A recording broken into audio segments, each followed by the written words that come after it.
Are They you waved listening goodbye to me at the at all, harbor, dear? smiling into the sun. I worry Unaware, about I you was spending standing so much still for a time on different that reason. phone. I watched the ship disappear and felt the weight of something I'd carried quietly for years settle deeper into my chest. I am his mother, and our house has always been a place of routines. Morning light through thin curtains, the steady tick of a kitchen clock, familiar silences. When my son and his wife left for their long-awaited cruise, the house grew unusually quiet, and that quiet began to press on memories I had carefully folded away. What stayed behind with me wasn't loneliness. It was a truth that had learned how to wait. The morning light came in soft and pale, the kind that makes everything look kinder than it is. It slipped through the kitchen window and rested on the counter, where I'd already wiped the same spot twice. The kettle hadn't started to sing yet, but the house felt awake, listening. I stood there a moment longer than necessary, my hand on the handle, feeling the cool metal against my palm. Outside, a car door closed. Then another. Their voices drifted in through the open front door, light, unburdened, already somewhere else. They were leaving for the cruise that morning. Weeks of planning. Lists taped to the fridge. Conversations about weather and meals and photos they'd take on deck. A trip meant for rest. For celebration. For moving forward. I set the kettle back down without turning it on and reached for my sweater instead. My son was in the hallway, lifting one of the suitcases with that familiar grunt. The one he'd made since he was a boy, pretending things were heavier than they were. He smiled when he saw me, wide and easy. The same smile he'd always had when he thought everything was exactly as it should be. "Morning, Mom," he said. His voice was already halfway gone. I nodded and handed him the smaller bag, brushing lint from the sleeve even though there was none. His wife stood near the door, phone in hand, scrolling with her thumb. She looked up just long enough to smile, polite, practiced, then glanced back down. The house smelled like toast I'd forgotten in the toaster. Not burned. Just dry. I turned it off without anyone noticing. We moved through the motions like we always did. Sunscreen. Passports. Did you lock the back door? Don't forget to call when you land. I said all the right things, the easy things. He laughed when I reminded him about his passport, tapping his jacket pocket like a magician revealing a trick. "Got it," he said. "I'm not a kid anymore." I smiled back, but something in my chest tightened at the word anymore. His wife checked the time. "We should go," she said gently, already stepping outside. At the door, he hesitated. Just a fraction of a second. Enough for me to see it. I opened my arms and he leaned into them without thinking, warm and solid and still so familiar that I held him longer than usual. Long enough for him to notice. "You okay?" he asked quietly, his chin resting against my shoulder. "I'm fine." I said that it wasn't a lie, just unfinished. He pulled back and studied my face for a moment, the way children do when they sense something they don't have words for. Then the moment passed that he smiled again. "We'll bring you something back," he said. "Something nice." "I don't need anything," I replied. That part was true. They stepped out into the morning together, sunlight catching the edges of their coats, that I watched from the doorway as he loaded the last suitcase into the trunk, as she adjusted her sunglasses, as they talked about traffic like nothing important had ever been said in that driveway. The car pulled away slowly, tires whispering against the pavement, that I waved until they turned the corner, even though no one was looking back. Then there was nothing. The silence rushed in like water, filling every room at once. Not loud, just complete. I closed the door and leaned my forehead against the wood, breathing in the faint smell of the polish I'd used the night before.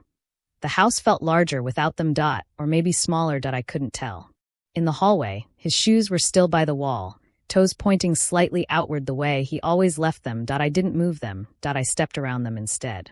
The cup of tea I'd poured earlier sat on the counter, untouched, a thin skin forming on the surface. I wrapped my hands around it anyway, feeling the warmth that was already slipping away. Everywhere I looked, there were signs of them leaving. A jacket missing from the hook. An empty space at the table. The quiet echo of laughter that had nowhere to land.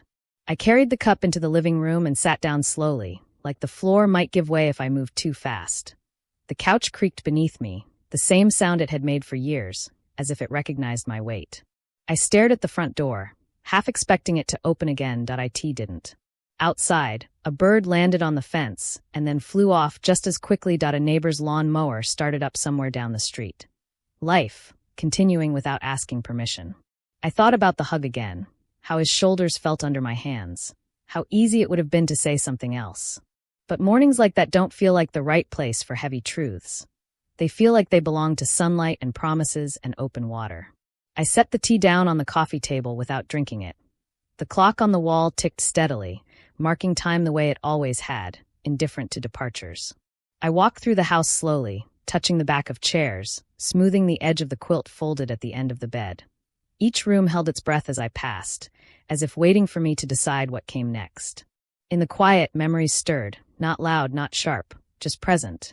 I stopped in the doorway of his old room, the one we never quite turned into anything else. The curtains shifted slightly in the breeze from the open window. Dust danced in the light. I didn't go in. Instead, I stood there and listened to the house. The silence that had settled in deeper than before. And for the first time, I wondered, not with fear, but with a kind of tired honesty, how long silence can keep a secret before it starts asking to be heard. The house didn't sound empty at first. It sounded careful, like it was trying not to disturb me. Sunlight drifted in through the front windows, thinner now than it had been that morning, softer at the edges. It laid itself across the floorboards in long, pale strips, stopping just short of my feet. I stood there a moment, listening to nothing in particular. The refrigerator hummed. Somewhere, a pipe clicked as it cooled. Ordinary sounds. The kind you only notice when there's nothing else competing with them. I moved without a plan, from the living room to the hallway, from the hallway to the spare bedroom. My fingers brushed the wall as I passed, tracing the small imperfections I'd painted over years ago. A nail hole I never filled properly. A spot where the color didn't quite match. The wall felt warm from the sun, like skin that had been waiting. The spare bedroom door stuck the way it always had. I leaned my shoulder into it gently, and it opened with a familiar sigh. The room smelled faintly of cedar and dust, the way stored things do when they've been left alone long enough to forget they're supposed to be useful. Light filtered through the thin curtains, turning the air a quiet gold. At the foot of the bed sat the quilt, folded neat, corners tucked just so. My mother taught me how to do that. Said it mattered how you folded things you loved. Said it kept them from forgetting their shape. I sat on the edge of the bed and pressed my hand into the quilt. The fabric was cool, the stitching slightly raised beneath my palm. Each square had its own history. Old shirts, worn dresses, scraps too small to save on their own but too meaningful to throw away. I wondered, not for the first time, how many lives could fit into something meant to keep you warm. The dresser creaked when I opened the top drawer, it always had. Inside were things I didn't need anymore. Scarves folded too tightly. Gloves missing their pair. A stack of letters tied with string I never untied. I touched the edges, feeling the paper give slightly, then pushed the drawer closed again. The second drawer held photographs. I hadn't looked at them in years. I didn't take them out. Just slid my thumb along the top one, enough to see the corner of a smile, a shoulder, a place I used to know well. I wasn't searching. I realized that then. I was letting the house lead. In the hallway closet, coats hung shoulder to shoulder, some heavier than the season called for. I pushed them aside and found a box on the floor, scuffed from being moved and moved again. I knelt slowly, my knees protesting, and rested my hand on the lid. I didn't open it. Outside, a cloud passed over the sun, and the light in the room shifted. The walls changed color, less bright, more honest. Shadows softened the corners, and for a moment, the house felt older than it had that morning. I walked into the kitchen and leaned against the counter. The same spot where my son had stood, tapping his keys against the laminate. I ran my fingers over a faint scratch near the edge, left there years ago by a dropped plate. I'd meant to fix it. I never had. The clock ticked, once, then again. I opened a cabinet I rarely used. Inside were mugs that didn't match, chipped bowls, a measuring cup with the numbers worn almost completely off. I took one mug down and turned it in my hands. The handle was cracked, but it had never leaked. I set it on the counter and didn't fill it. In the living room, the afternoon light had shifted again. It touched the arm of the couch, then slid away, leaving the fabric a deeper shade than before. I sat down slowly, the cushion giving under my weight, the frame creaking like it remembered me. That was the feeling, not loneliness, recognition. The house knew me in ways people didn't anymore. It remembered where I paused, where I leaned, where I set things down and forgot them. I closed my eyes and listened. Not for voices, just for the quiet that comes after them. Memories surfaced without asking. Not the loud ones. The small, stubborn ones. A hand on my shoulder in this very room. A conversation cut short because someone knocked at the door. Words swallowed because the timing never felt right. I opened my eyes and stared at the far wall. There was a faint mark near the baseboard, shaped like nothing at all. I'd scrubbed it once until my arm ached. It never came all the way off. Some things don't. I stood and moved back toward the spare room, slower now. Each step felt deliberate, like the house was watching to see what I'd do next. At the doorway, I stopped. The quilt was still there. The drawers were closed. Nothing had changed. And yet, everything felt closer to the surface. I rested my hand on the doorframe and felt the wood beneath the paint, solid and familiar. I thought about all the things I'd tucked away because they didn't belong in daylight. Things that were easier to carry alone. Things I told myself I was protecting him from. Outside, a car passed. Then another. Life moving on, unconcerned. I stayed where I was, breathing in dust and cedar and the quiet patience of walls that had heard everything. I wondered, not for the first time, why truths have a way of rising when no one is watching. Why they press against the inside of your chest until even silence starts to feel like a question. The light shifted again. And I knew this house wasn't finished remembering. The closet door stuck the way it always had, catching halfway before giving in with a soft scrape. Cold air spilled out, carrying the smell of wool and cedar and something older I couldn't name. I stood there longer than necessary, one hand on the knob, the other resting against the doorframe, as if I might change my mind if I let go. Winter coats hung heavy and dark, shoulders slumped together like they were keeping secrets for each other. I pushed them aside carefully, fingertips brushing familiar fabric. The gray one he used to borrow in college. The blue one I never wore anymore. Beneath them, at the back where the light barely reached, sat the box. It wasn't hidden, just ignored. The cardboard had softened at the corners, edges bent from years of being nudged back into place with my shoe. I knelt slowly, the floor cool through my slacks, and slid the box toward me. Dust lifted into the air, catching the light in tiny drifting specks. I lifted the lid. Inside was the envelope. Just one. Cream-colored once. Now dulled and thin, the flap worn almost translucent from being opened and closed too many times. My name was written on the front in my own handwriting, careful and neat, like I was afraid the words might spill out if I rushed them. I carried the box to the bed and sat down, the mattress dipping beneath me with a quiet sigh. The room felt smaller suddenly, closer. Like it was listening. I held the envelope for a moment without opening it, feeling the paper flex slightly between my fingers. My hands weren't shaking yet. That came later. When I finally slid the letter out, the paper whispered against itself, a sound so soft it felt private. I unfolded it slowly, smoothing the creases with my palm the way I always did, even though they never quite went away. The words were still there, unchanged. I read them the way you read something you already know by heart.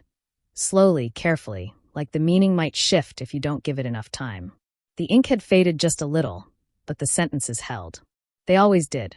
I had written it years ago, when he was still small enough to sleep with the hall light on. When questions came easy and answers could still be delayed. I told myself I was buying time.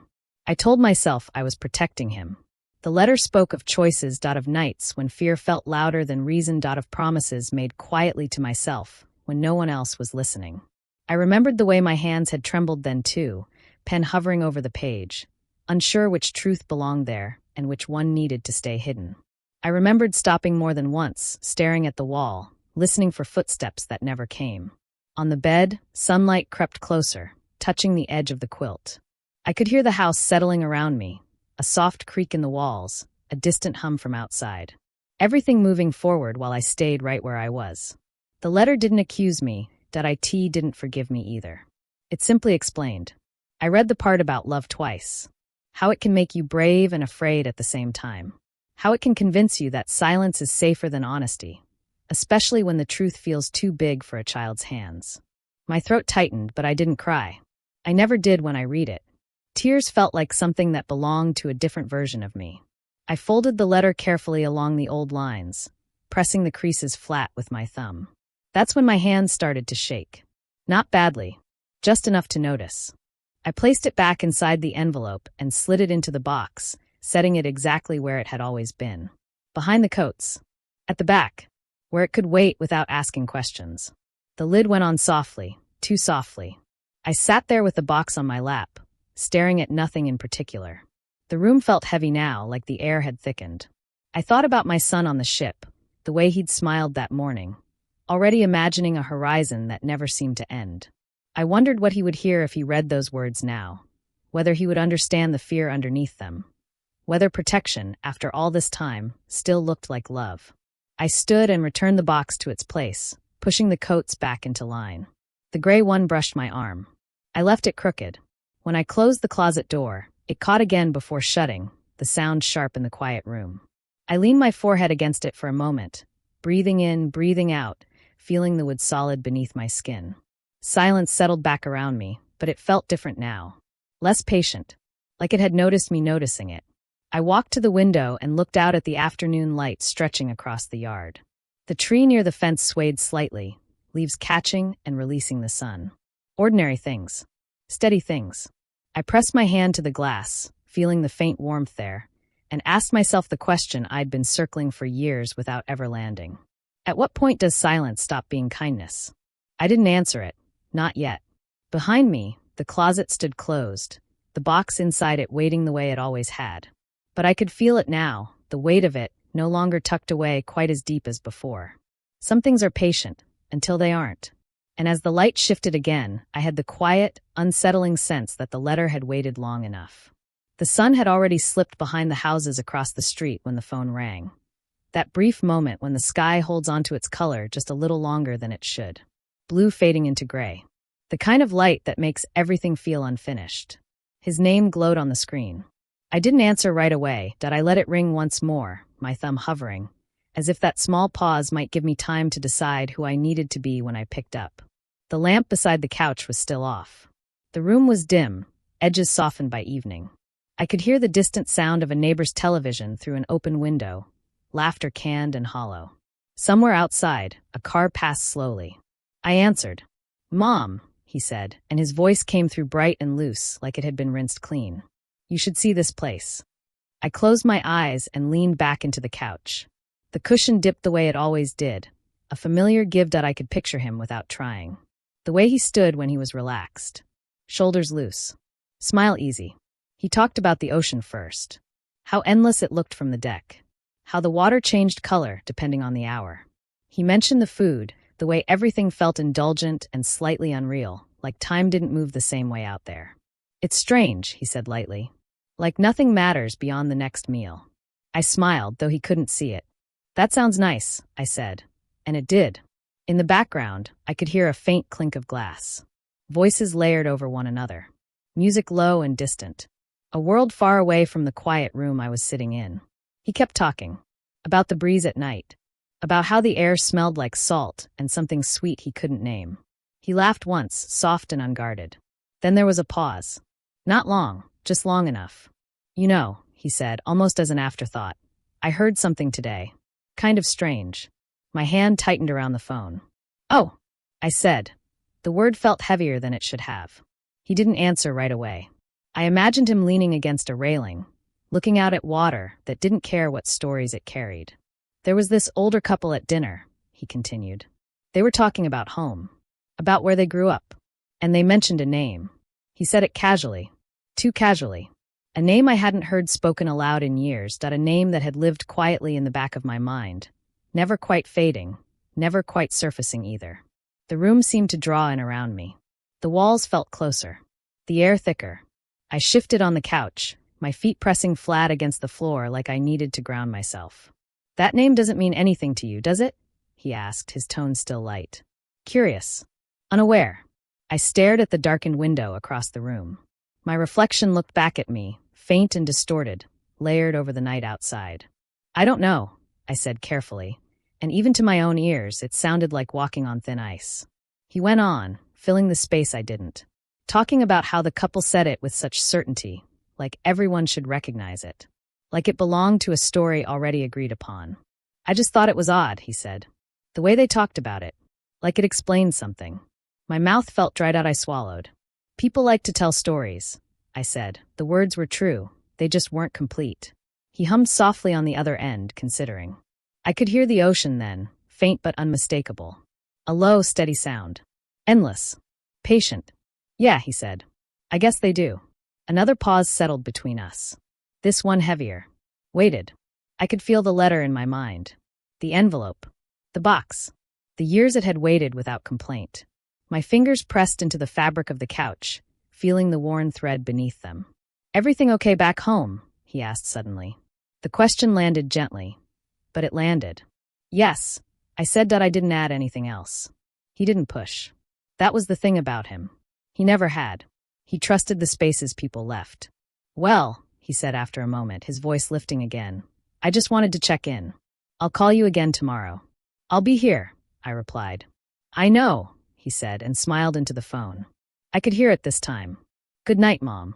"Good night," I said. The line went quiet. I lowered the phone slowly, letting it rest in my lap. The screen went dark, reflecting the room back at me once more. The faint outline of the lamp. The shadow of the doorframe. Me. Outside, the last of the light disappeared completely. The street lamp flickered on, casting a pale glow across the floor. The house creaked softly, settling into night. I sat there without moving, listening to the absence of his voice, to the quiet hum of the refrigerator in the next room, to my own breathing, suddenly louder than before. The name echoed in my mind, not sharply, just present, like something that had been tapped awake. I thought about the ocean he'd described, the way water carries things across distances without effort, how it doesn't rush, how it doesn't forget. I stood and walked to the window, resting my forehead against the cool glass. The night outside was still, unremarkable. A few lights on in neighboring houses, curtains drawn. Somewhere far away, my son stood on a moving deck, unaware that something had shifted, that a question had finally found its way to the surface. I closed my eyes and let the quiet settle. The tide had turned that I could feel it. And for the first time in a long while, I wasn't sure the truth wanted to wait any longer. The morning they came back, the house woke before I did. Light slid across the kitchen floor in a narrow band, stopping at the legs of the table like it knew where to wait. The clock above the sink ticked steadily, the same sound it had made for decades, counting time without opinion. I stood at the counter with my hands wrapped around a mug I hadn't filled yet, listening to that sound, letting it steady me. I had already decided. Not that morning, sometime in the quiet days before it. The letter rested on the table, centered carefully, its envelope facing up. I had smoothed it flat with my palm, pressing out creases that refused to leave. The paper looked small there, almost ordinary. I wondered how something so thin could hold so much weight. The car pulled into the driveway just after 9. I recognized the sound immediately, the way the engine cut off, the brief pause before doors opened. Luggage thumped against concrete. Voices floated through the air, tired but light, already shifting back into the shape of home. I didn't move. The door opened. He stepped inside first, sunburned just enough to notice, hair still damp from a hurried shower. His wife followed, carrying a bag slung over her shoulder, eyes scanning the room as if checking whether anything had changed. "Morning," he said, smiling that I smiled back. They sat at the table without being asked. Habit did that. The chair legs scraped softly against the floor, a sound that felt louder than it should have. His wife set her bag down by her feet and folded her hands in her lap. She didn't look at the envelope. I poured the coffee then, the stream steady, careful not to spill. The smell filled the room, warm and familiar. I placed the mugs in front of them, then sat across from my son, the table between us holding more space than it ever had before. "How was it?" I asked. He talked first. About the water, the food, how strange it felt to be away from land for so long. He laughed once, shaking his head like he still couldn't quite believe it. His wife added a few details here and there, her voice calm, measured. I listened, really listened. When the stories tapered off, the quiet slipped back in, gentle but insistent. The clock filled the space again. I slid the envelope forward with 2 fingers. He noticed it immediately. His brow furrowed just slightly. "What's this?" "For you," I said. He didn't open it right away.